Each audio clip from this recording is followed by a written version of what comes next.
Howdy, folks. Anthony Dream Johnson here, founder of 21 Studios, the 21 Convention, and co-founder of the Redman Group. Today on 21 Live here with me, one-on-one interview, I have Ryan Black with me. He is the co-founder with Sasha Daygame of the Infinite Man Summit. He's an alumni speaker of the 21 Convention from 2016 in Miami, Florida. He is one of London's top day gamers. He is a lover of Black women everywhere, and he is a fellow son of the Manosphere. He found it in 2006 through the pickup artist seduction community. Without further ado, Ryan, welcome to the show. Thank you very much. Although I'm slightly insulted that I'm only one of the best day gamers in London and not the best. But I mean, you got a lot of competition, man. It's the day game capital of the world, last I checked. So, I mean, what would Daddy Sasha say? I mean, should I say that you're better than Sasha? I could say that if you want, but I don't know. Well, he's not in the UK. That's why I get away with it. Oh, I thought he was back. I thought he was back there. Anytime he's in London, then I'm number two. Otherwise, I'm number one. Okay, maybe you guys need to have a battle royale, little one-on-one WWE action, man. Go to town. I did that. I was on one of these. There was this forum in the UK here, in London, here actually, and they closed it down a few years ago. It was running forever, and Sasha kind of got big on it. So did Adam Lyons, actually. London Seductions, LSS, right? The LSS, that's right. Yeah, I've been on there. They hate me, yeah. And yeah, well, they hate everybody. They're the worst negative people in the entire world. And there was a guy who was posting, like, there'd be all these mental masturbation people and all this stuff. And there was this guy who was like, he was like, if I see a chick, it's like 80%. It's like, I'll go on a date with like 80% of the girls that I'll just see. And I was like, I know my numbers well enough to know that that's total bullshit. And I was like, let's just go out and we'll have someone there to like take a look, and we'll just do day game approaches, and I challenge you, and let's really see if you can hit 80%, because I bet I can beat you. And he was just like, oh, well, fuck this. And he just like, oh, it's bullshit anyway. And he just didn't do it. So I've never actually done a day game challenge with anybody, because the only guy that I ever challenged to it. Oh, I see you at your Infinite Man tournament. I see your shirt, by the way. I have one of those upstairs, actually. Oh, cool. Yeah, I have all kinds of stuff, swag that Sasha has thrown at me over the years. So I think I even have some condoms somewhere. Yeah, I was just going to ask, do you still have one of the condoms? Yeah. I think so. I have a whole. The funniest thing was a bunch of those, like the first run of those came, and they literally closed the packet with like a stapler. Oh my God. Imagine you just like. Yep. Not so smart. So let's do a little history lesson for the fans that don't. Well, first of all, too, one of the reasons I'm interviewing you, beyond just you being an alumni speaker and co-founder of the Infinite Man Summit, is you're an upcoming speaker at our first ever convention in Poland for a 21 convention. And that's going to be our fourth European event. So talk to us about what you spoke about last time at the convention. I don't know if we put your full speech out yet. I know we put out a bunch of previews, maybe the full one. If not, we'll get it out soon. I know I've been saying that for a while, but it's been a fucking crazy ass year, as you know. Yeah. So I'm trying to remember what I talked about. It's funny because guys will message me, or I'll speak to them or whatever. I'll always have like at least one fan wherever if I'm out in London or whatever and stuff like that. There'll always be like one fan, not like hordes of them like Sasha gets, just the one guy. Who's like really super into shit, and they'll be like, oh, that thing you said like 4 years ago at this thing, and I was just like, oh yeah, okay. And they'll say stuff, and I'm like, oh, that's a really cool thing, and I'll forget that I even said it, because usually I'll get up, I'll have some slides, and I'll just say some stuff, and some of it will be gold to some people. Yeah, but I remember it was very well received. I know Socrates still talks about you. Oh, that's awesome. I'm glad to hear that. So his respect of what I said means a lot more to me than he's looking forward to meeting you again more than anybody. He's like, he can't wait to go to Poland and hang out with Ryan Black. Awesome, all right, yeah, it's awesome. Very specific. I'm like, all right, you left a good impression. Oh, that's I'm really glad to hear that. So that's super humbling, which is the wrong way to use that word. So I believe the main thrust of what I was saying when I did the first talk was this idea that we kind of as men a lot of the time, we grow up in a society that gives us a certain kind of matrix of beliefs that we just kind of unconsciously adopt. Yeah. And this is very much why our stuff kind of jives, right? That's very much what the Red Pill is about challenging those societal beliefs, the Disney kind of view of relationships and all the rest of it. Yeah. And I was suggesting that what happens is, and what a lot of the pickup, especially the early pickup stuff, I think a lot of people have moved away from it. Although I'm pretty sure mystery is kind of still there. He came back now. He has a Instagram account I've seen, like a little company. I think it's called Ask Mystery or some shit like that. I was just looking at it yesterday. Yeah. He actually, I believe he lives in London, but I've never oh wow, never hung out with him. Yeah, we should do a podcast. Dude, we should get him at the convention. Hey, I'm gonna hit him up for Poland. We should fucking get him, dude. Yeah, Sasha could probably help out with that. Yeah, they used to know. So he, like a lot of that early stuff, what happened is it was kind of this it was almost like the medicine was the cure was worse than the disease, or whatever that expression is. Because what happened is there were these bunch of guys, and they were like, okay, we're gonna challenge all these beliefs, right? We're gonna challenge like this Disney version of relationships, this idea that if you do lots of nice things, then women will like you more, and then they'll sleep with you, which, as we know, right, is the nice guy thing that just does not work. It's like the exact opposite of what works. Exactly. Yeah, exactly. Yeah. And I mean, believe me, I'm not saying this from a place of like, oh, you idiots. Like, this is what I did for years and years of my life, which is why, totally. Yeah. And it was absolutely crushing and horrible. So these PUA guys came in like 2000, early 2000s, and they're like, oh yeah, reject this stuff, guys, and now instead do this other stuff. But that other stuff was fitting into the same. It was fitting into the same, what essentially is an ego trap. So the initial thing that we're told by society and all the stuff is like, oh, you need to do this. You basically need to do this people-pleasing behavior, and that's what's going to get you, whatever, success with women and relationships and stuff like that. And so they go, no, that's bullshit. Instead of that, what you need to do is you need to DHV. Yeah. Right. Well, I think what you're getting at here is that there was a lot of purity in the early years of the pickup artist movement. Even the 2000s a little bit. I mean, it started in the 90s, obviously, back when Sasha was hanging on Mystery back then. But even in the 2000s, Mystery was still focused. If you look back at those old videos, the DVDs and stuff, survival and reproduction and understanding like what women were actually after. And then all of a sudden, when the game came out, I think like it moved away from that pretty fast. You had RSD get involved and do all this like fucking blueprint crap that never went anywhere, and like. Now that they've left, they're about to leave dating coaching entirely, I think. I don't know if you saw that, but they're just leaving all of it. Yeah, I saw someone's, I don't really, particularly follow their stuff, but someone mentioned that they were doing that. And I just got retargeted for an ad where Julian was selling like basically a course that looked like just general personal development. But the point I wanted to make about that early stuff was it just replaced one set of limiting beliefs with another set. So it went from, it was like, oh yeah, reject this notion of being a nice guy and replace it with this notion of like DHVing and negging, which is still the same. It's just two sides of the same coin, because it's two sides of basically going, what matters is what other people think about me. Yeah. Which is from a place of ego. So it's just going, like raise your value, right? Go into the nightclub. And like, if you're just standing there and you're looking around for chicks, your value's lowering. So the average guy, I'm not saying that there isn't something to what's being said there, but to the average guy who's struggling with this stuff, all it did was layer another set of anxiety on top of the anxiety they already had. Because now it's like, oh, what's my value?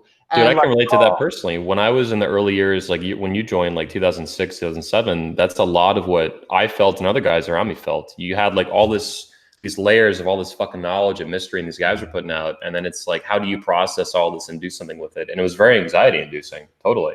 Yeah. You just be all in your head and shit. And then the bar trying to talk to girls and like, everything is fucking, what do I say next? Like, da, da, da, da. Yeah. It got kind of retarded. What do I say to start this conversation? And then just having these, basically feeling like you had to have these scripts, like some kind of robot or some kind of, like a flow chart of like, oh, so I'm going to say this, and then she's going to say one of these three things. Yeah. And so then I'm going to say one of these things, and then she's going to say this, and it's like guys trying to, because and fundamentally what it's doing is we know that that's not going to work, but guys are looking for that because of a feeling of what they want is certainty. Well, they're also socially retarded, so they had no certainty in talking to women. So that was. I mean, as crude and as those tools were, I think it was like that was better than nothing. Like they literally otherwise were just like, hey, I play World of Warcraft. Like, what do you want to have sex with me? No. Like, all right. I would prefer, honestly, I would suggest a guy go up and open that way versus. Oh yeah. Versus. No, of course. Like you know what I mean? Yeah, but it's that's hard. Just us because I think it's funny. That's exactly. That's what I'll say to women. I'll walk up to them. I'll be like, "Why is your hair blue? Like, what's wrong with you?" And they'll just be like, like, "Oh, you're cute. Don't worry about it." Like, just shit like that. Yeah, it's amazing how far the community has come, man, since those early days. You know, I mean, for us, that's the early days, but it went even before that, obviously. Yeah, and so and you mentioned actually something as well, which is that part of the thing that really appealed to me when I first read the game, which was quite soon after it came out, was the evolutionary psychology stuff.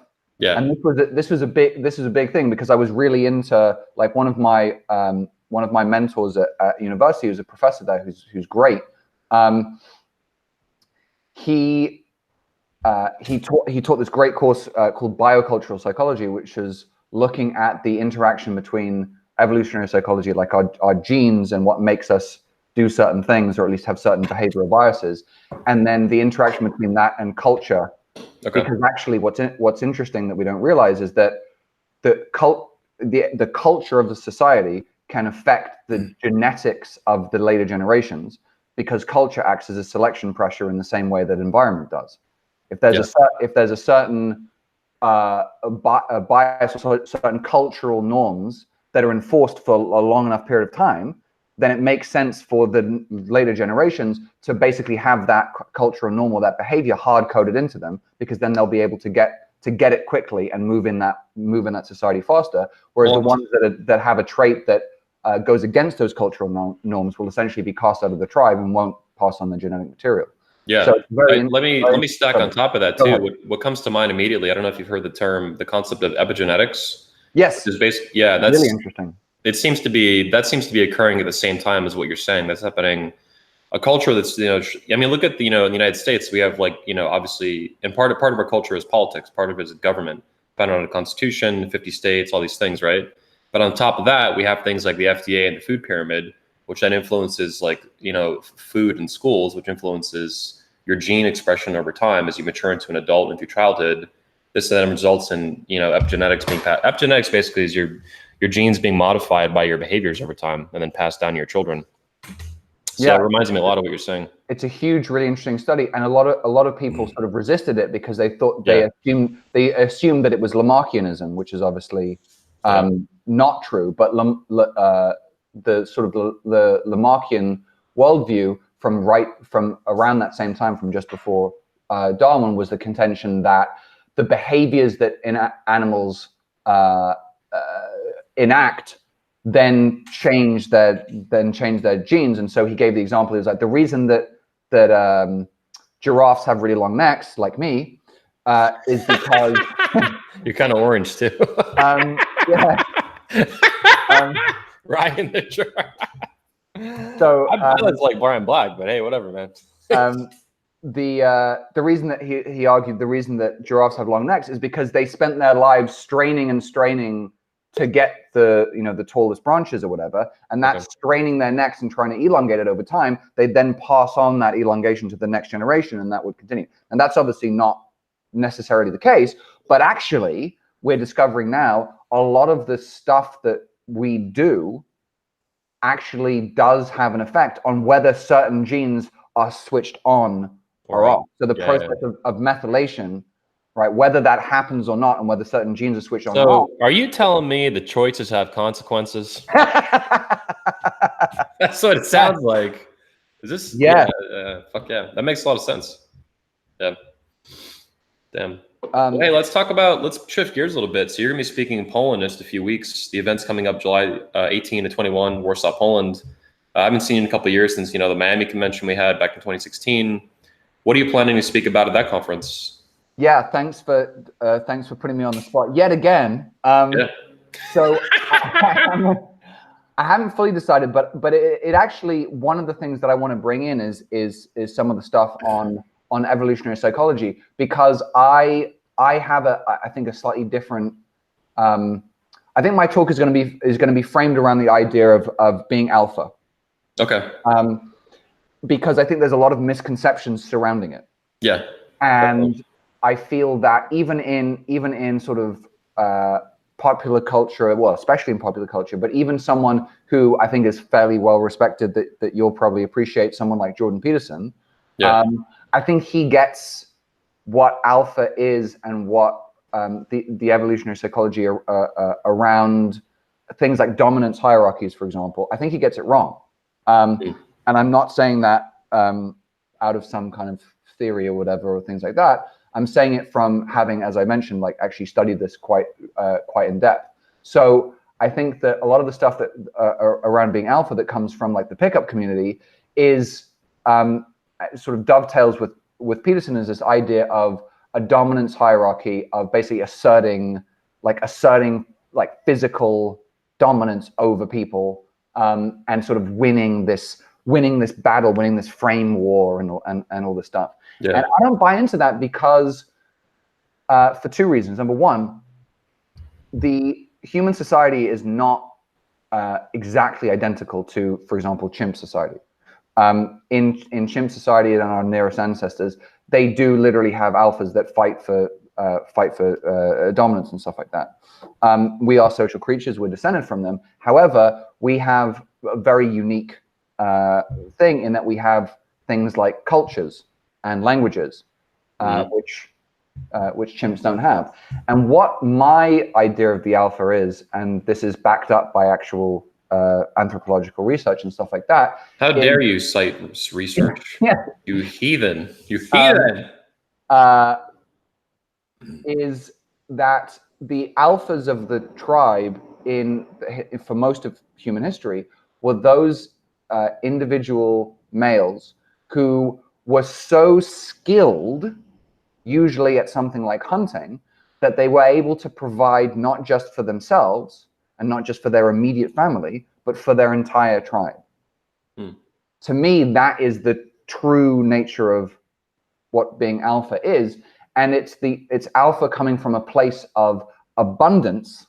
Yeah. The place of, I've given all this to all of you, and so why would I ever be attacked? That open stance of, here's, I couldn't possibly eat all of this. Here you go, guys. From so that place you're saying the alpha is basically, it's a combination of like earned respect and power and merit has got him there, or some combination of that. Yeah. Merit and exactly as you put it, this feeling of earned respect, right? And what it's called in the literature is freely conferred deference. Yeah, exactly. So not a dominance hierarchy of I'm going to beat you until you submit to me and I'm the alpha now. Yeah. It's freely conferred deference, as in this guy really fucking knows what he's doing. Let's all defer to him. If you look at something like politics and human culture right now too, we have this, but then like if there's a problem, then the betas or whatever, right? The not alphas, let's call them, take out the alpha. And that could be like a politician getting caught for fraud, like in South Korea, I think. Korean president, the former South Korean president, I think it was a woman actually. Who knows what the fuck happened? But you have examples of heads of state. So, you know. Yeah, I know. Women are not designed to be leaders like that. Yeah. It's interesting too. I find a lot, and I'm curious to see if you agree, but I find a lot in the manosphere, whether it's a pickup community or anywhere else, there's a lot of confusion between alpha, beta, and masculinity. And men tend to just take anything that is masculine as alpha. And then anything that's like less masculine, they view it as, or feminine, they go, that's beta. And I think these two things operate independently. They have interaction, obviously, but I think they're the different spectrums. They're not the same spectrum. And I think most guys, out of like a knee-jerk reaction or laziness of thought or whatever, they want to put both of these things in the same level, in the same spectrum, when they're really different. There are two like different spectrums of alpha, beta, and then like masculinity, but they're not the same thing. Like you can be a highly masculine beta, and that would be, for example, like some blue pill dude in the military who's like a complete badass, retired, did some really hardcore shit in real life, but then his wife or girlfriend has his balls in her purse. Yeah, and it's like, how does that happen? Well, that's because alpha and beta are not the same thing as being masculine. Even if you're a fucking hero, you could still be a huge beta. So I'm curious about your thoughts on that. The inverse of that, I absolutely agree. The inverse of that, right, is someone like Russell Brand, who very effeminate acting and dressing, right? Yet, he's doing pretty well with the ladies as far as I. He kills it. I had my best friend growing up was just like that. Like people used to call him princess and all this shit, and then he would literally go fuck these dudes' girlfriends. They would come after him with a baseball bat, like at his house and shit. It was crazy. And he was very effeminate looking and sounding, but he just cleaned up. Girls could not fucking resist this dude's dick. All kinds of just shenanigans. It was wild growing up. Even at 16, 17, 18 years old, this guy was just murderous with it. His girlfriend, he didn't always bang dudes' girlfriends, but what if they pissed him off, he would do it 100%. He'd be like the assassin. And we were just kids, but it started getting serious once you get cars involved and shit, baseball bats. Yeah, and I think with some of this stuff in the whatever manosphere community or whatever it is, to me it feels like a little bit of projection. It feels like some of these guys have some internal kind of self-worth. Oh yeah. And they want to. They can't stand. That guy's a fucking beta. Like, kill him. And it's like, well, maybe that's coming from something about yourself that you're angry about, that you're then projecting onto that. I agree. Yeah, they can't stand that a dude who is seemingly more feminine than them and less masculine absolutely murders it with very feminine women who want masculinity. They don't understand. I think it's that they can't wrap their head around the fact that he's providing them the emotions and the experience and the desire that other dude doesn't. Even though he's like effeminate, he sounds whatever. Russell Brand's a good example. I agree with you 100%. He's just this flamboyant, fucking crazy ass dude. But yeah, I'm sure he cleans up. I have no doubt. I know another friend like that now. He's just like that too, and he absolutely kills it. He's fucked way more women than I have, and I've done pretty good. So let's move on a little bit. So I called you like a son of the manosphere, I think, when I started this. I did that for a reason, because like me, you found the manosphere through the seduction community, exactly how I did, I think, or pretty similar. About the same time, at an early point in your life, you were probably, I was 17. You were probably, based on what you told me, like 2021 when you found the pickup community? Yeah, like 22. Yeah, exactly. So you've had it a part of your life. Like I know for myself, I can speak that since I found the seduction community and therefore the manosphere as one of the main components of it, tribes, it's been part of my life virtually every day for the past over 13 years now. And I'm pretty sure for you, it's been very similar. So you've basically grown up with it throughout your 20s and 30s. I grew up with it since my late teens and then all of my 20s and now into my 30s. So I thought it was kind of interesting to introduce you that way, because I'm starting to realize that there's a whole generation of dudes like me and you that found the manosphere, that found pickup or whatever when they were young. And that's influenced your life. That's changed the course of your life in a variety of ways, not just with women directly out picking up girls, black girls, right, in particular. No blame. I've banged some hot ass black girls myself, man, 100%. I've seen one you bang too. Totally. You told me, yeah. Yeah, I've shown you. Oh, you've seen someone once I fucked. That's right. You fucked some really hot ass black girls. I'm all about it, dude. But I'm realizing though that there's a lot of millennials. I don't know exactly how many that found the pickup community and stuck with it. Maybe in a career profession like you and I have, but even independently, that they've been watching it, they've been learning, they've been applying. They've had, mixed results. Some of them, started families with it and everything's all hunky-dory. Others have been through toxic relationships. Others have been out just slaying it. They've actually figured out how to pick up women, and they decided to live that kind of like bachelor life. So it's just really dawning on me, the guys like me and you that are in our 30s now, we found it when we were very young, and it's been huge influential in our life. And never mind, you founded a whole conference with it, Infinite Man Summit. You've been, Sasha's top coach for years. London's day game master, There you go. That's much better. London, yeah. I wish I knew more like Harry Potter lingo or Lord of the Rings or some shit. I watched the first Lord of the Rings and it was so embarrassing. I literally was like, this is cringeworthy, and I never watched another one again. Oh wow, I watched the whole extended edition recently. I thought it was great. And I saw one Harry Potter film just because a girl I was with wanted to go see it, and women are obsessed. I've never read the books or done anything, so I don't know. Yeah, I never read the books, but when I was in London, I think I sent, just to fuck with a mailman in London in like 2011, I sent a letter to Hogwarts. Like that. Yeah, some shit. I was like, I'm just gonna throw this in the mail. Just fuck with some postal worker in London. Actually, I'm just up the road from King's Cross.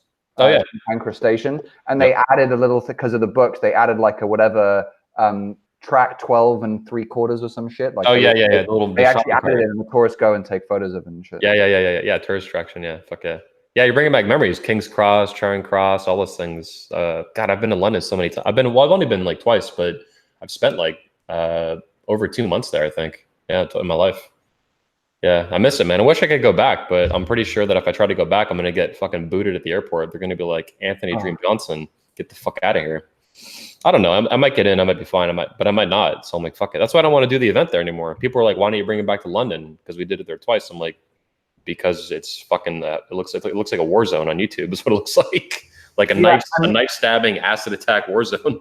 Yeah, it's not. It's not that bad, but yeah, I might be exaggerating.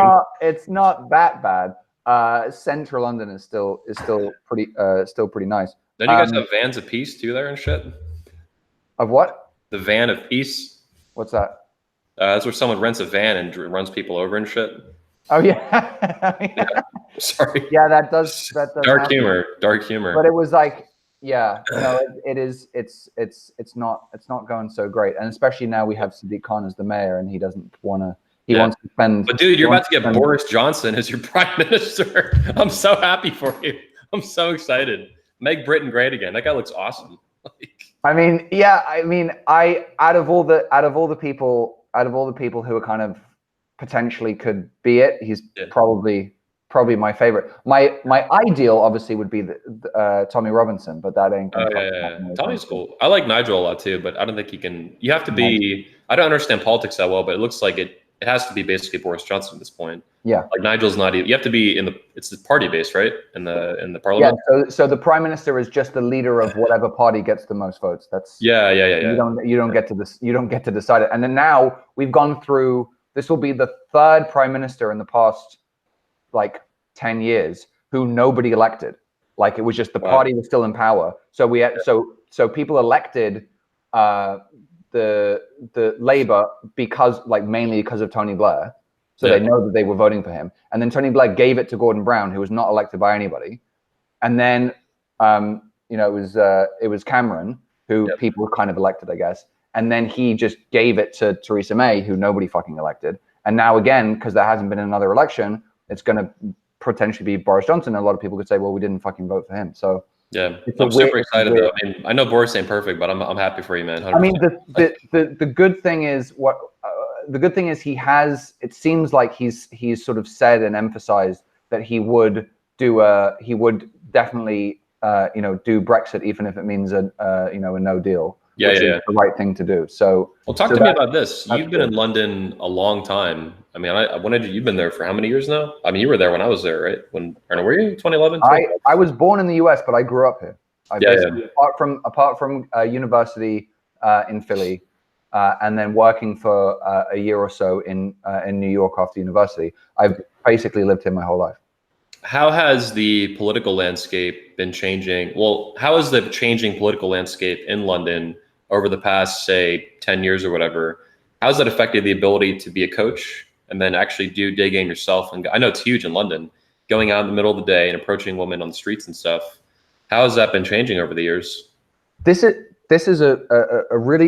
actually a really good point, because in answering that question, I want to talk about like a broader thing that I see happening, which I wanted to bring up. So in my experience, going around and doing day game properly, like correctly, doing it in the right way, where it's coming from a place of self-expression and self-acceptance and fun and playfulness and humor and all of that good stuff that we teach. I still, both myself and my students, get exactly the same reactions from women now as they were getting 10 years ago. There is absolutely no difference, because what you have to remember is there's been no stabbings on the boot camp. You're telling me? Absolutely none. Absolutely none. There's not even an acid attack. Not even an acid attack has even happened on the boot camp. And the reason for that might sound like surprising given the kind of political climate that we're in. Yeah. But what you have to realize, right, is number one, the people who are pushing the kind of very feminist agenda of, just go right, a non-consensual compliment to a woman is violence and rape, right? That extreme thing, right? they're a tiny fringe of the far left, number one, and number two, they're fucking ugly.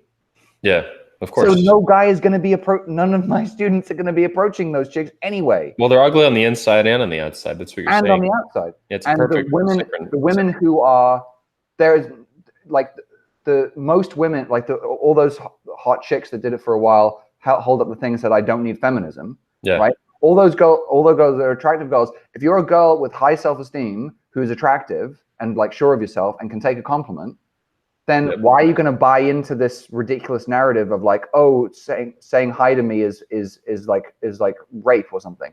They're like, it's nice. What would happen if I walk up to women in London for day game with this hat on and just said, "Make women great again"? I should have Sasha do that. I'll ship him a free hat. He'll do it. Yeah, I can't wear hats, but I would be more than happy to wear a shirt that says that and do day game. Yeah. I don't think they might. I was actually going to say before, like when we were talking before, that my buddy's having a party and it's basically 4th of July weekend, so I'm going to go to this party and wear my Trump t-shirt. Yeah. And then but what will happen is people will be like, oh, because July 4th you're wearing that ironically, and I'll be like, no. Yeah. I'm wearing it actually. But but this point I wanted to make is this, guys out there, if you're kind of looking, because what I have seen, I haven't seen any difference in the reactions from women, but what I have seen in a difference in terms of what guys say their fears are and what guys say is holding them back. And this is what's really interesting, because women, like the attractive women that you want to meet, right? The actual one, the high self-esteem women, who are very naturally beautiful and have stuff going on and are interesting and intelligent. Those girls are happy. They're doing great. They don't need feminism to justify their failure and their misery. And this is great. They're more than happy. They're more than happy to meet you, and they'll be very happy to meet you as long as you do the approach in as effective a way as possible, which is what we teach. When I was in Poland, this is what it felt like talking to women, just at coffee shops and shit like that. They're very positive and like reciprocative, or I don't know what the fucking word the word is. They're very just happy to talk to you basically, and they're very feminine. They don't act like men. It's amazing. And it sounds ridiculous, but dude, in America, it's gotten so bad. Even in the 2000s, pickup was a lot different than it is now. And you want to assume it's in your head, like, oh, this is like some sort of bias, like the political landscape's changing. Is it really that much though in social settings? And it is, dude. Even in Orlando, which I've done the most game at, things have changed. 2009, 2010, 2011, it was a lot different. And nowadays, it's just getting nuts, man. The gender war, the gender relations, I think, are falling apart. Well, you still have better women though. This is what I want to say though, because I've seen, like, for example, we put up a video I don't know, a few days ago, whatever, and Sasha was talking to a guy basically like didn't approach, or he was saying like, oh, I was sort of scared of approaching or something like that, and then a bunch of the comments were like, oh, we should have done it, or like, oh, that I know how it feels like to like like not doing like get in my own head and give it fear and freeze up and not do it. But then there were a bunch of comments from sort of more manosphere people maybe or whatever, which was like, oh, he was doing the smart thing because she'd probably just like falsely accuse him of rape and stuff. Holy shit! And it's like, I mean, I get that is a thing that is happening now, and it sucks. But that to me just sounds like another way to justify your own inaction. Yeah. It's another excuse to make of like, oh, well, feminism is so bad. It's like, feminism isn't what's stopping you from taking the chances in your life to go meet the women that you want to meet. It's what's going on up in here. Yeah, guys, exactly. Guys will the risks are real, but a lot of guys will be too risk averse, and because of that, they'll exaggerate the risks and shit like that. Especially in a social setting, who cares? Like in broad daylight and stuff. Yeah, I mean, the stuff behind the scenes is a lot more serious. There's different. It's not good, but it is what it is. And you got to keep acting. You got to keep living your life as a man. Keep fucking going. I've never stopped. I keep banging chicks. I keep going.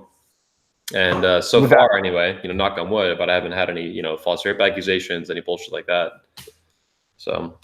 Yeah, and I mean, it has happened, but I just feel like Yeah. I feel like if you're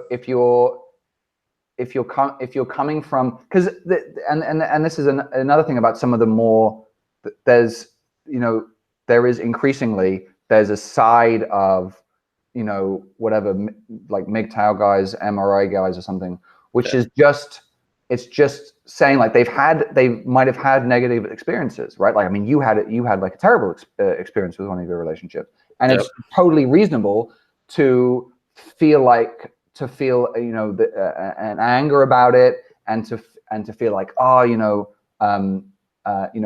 there's women out there that are manipulative and all this stuff, and that's absolutely true. But I just have this, I have this feeling like, because there's so many people out there, and there's so much kind of sensory data coming in at all the time, you can't notice everything. Yeah. So if you give into the kind of the negativity, you will find that. Like you will, that people have this kind of woo-woo thing of like, you create your own reality, man. And it's not so much that you create your own reality, but it's just that because there's so much, that you can only focus on like we can only focus on 5 plus or minus 2 things at the same time. Like that's what humans are designed to do. Our subconscious can do a whole lot more, but consciously we can only really keep track of like a couple of things. So basically, I agree with you. You're creating a reality to the extent of what you're focusing on, which is not woo-woo. That's science and basic and common sense, apparently. Yeah, well put. So yeah, that's my thing. Is I just want to come from a place of like, I'll always try and see the best in people and the best in the person that I'm speaking to.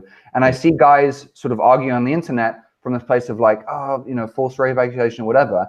And I get the sense that like the dates that they do go on, they're just like, so what do you think about James Damore? And it's like, just don't arguing about fucking politics and shit with some chick you just met. Just talk about sex or something. Just talk about anything, like anything other than Jesus. You know what I mean? Like I end up, the girls that I'm with a long term, I tend to kind of shift them onto my political beliefs, because as you know, dude, I have a whole bunch of these pink hats of these, and I put them on the girls I fuck, and then they take pictures of them and shit. And that's how I get them. I just put the hat on and fuck them with the hat on. So get me some of those hats. Yeah, well, I will. I'll bring a bunch to see if I get a bunch for Poland. Because you know what, I actually bought a few and sent them to my brother's place, and I don't know what happened. I forgot to get them back, because I wanted to give all the girls in my like family and my girlfriend like one of the pink ones each. Women love the pink ones too, man. It's like a hot pink. They just put it on immediately. They didn't even read it. They just put it on. This thing. They're liberals or whatever, but I was just going to say like, oh no, it's like because it's saying women. Like wear it to the women's march and stuff. It's like making fun of it, and then we get them to wear it. Like I just think it's fucking funny. Honestly, when most people see it in real life, the red one, they're confused. They can't make heads or tails of it. Like the Trump voters will be like, they'll like it. They'll be like, hey, you're pro Trump, right? Like, oh fuck yeah. But then the Hillary voters would be like, oh, you're making fun of Trump, right? And I'm like, yeah, sure thing. But then the really smart ones will be like, so women aren't great right now. I'm like, no, that's why I have the hat on. Like, do you think they're great? Why are they great? Because they're going crazy from what I can see. So let's shift gears a little bit. So the upcoming Poland Convention, Warsaw, Poland, July 18 to 21. Get your tickets now at the21convention.org. That's the21convention.org. Link in the description. Are you excited for the other speakers there, or specifically a few of them maybe? Yes. I've been speaking to a few guys that I know. So Gareth is coming back, right?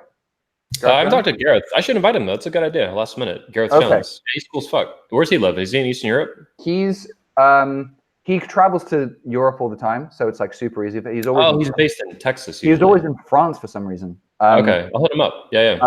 But John Cooper will be there. Krauser PUA. Richard Grannon. You know Richard Grannon? I don't. Oh, big YouTuber from London.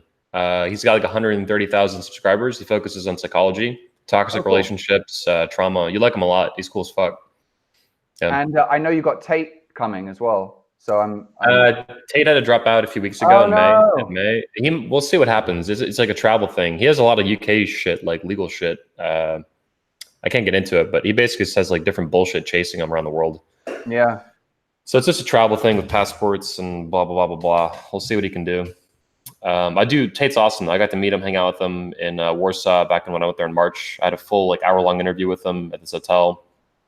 And it was fucking awesome. I didn't know anything about him, and then Tommy Robinson shared one of his videos. Oh yeah, yeah, I was like, oh yeah, this, and he was talking about Brexit in his like Ferrari, whatever he has. Yeah, and he has a couple this fucking guy knows what he's talking about. And then I started sort of seeing some of his stuff. Tate's a good man. He's very very eccentric. Like there's no one else like him in the manosphere, and it's awesome to see him be a part of it. He'll definitely speak in the future though, 21 convention. If not in Poland, then in the future. At some point, 100%. He's cool as fuck. I think his speech too will be real big, pretty viral. You know, we'll put it out on his channel and of course 21 Studios. And he's never given a talk like that I've seen. No kind of. Who the fuck would give him a platform like I would? Like you're never gonna see Cobra see a TEDx or some shit. Like not a million fucking. Let me tell you how to run a campsite and get the PhD. His pickup program or his game program is called Tate's PhD. His pimping hose degree. Nice. Like I thought it was his PhD. Like, oh, you get a PhD in Tate.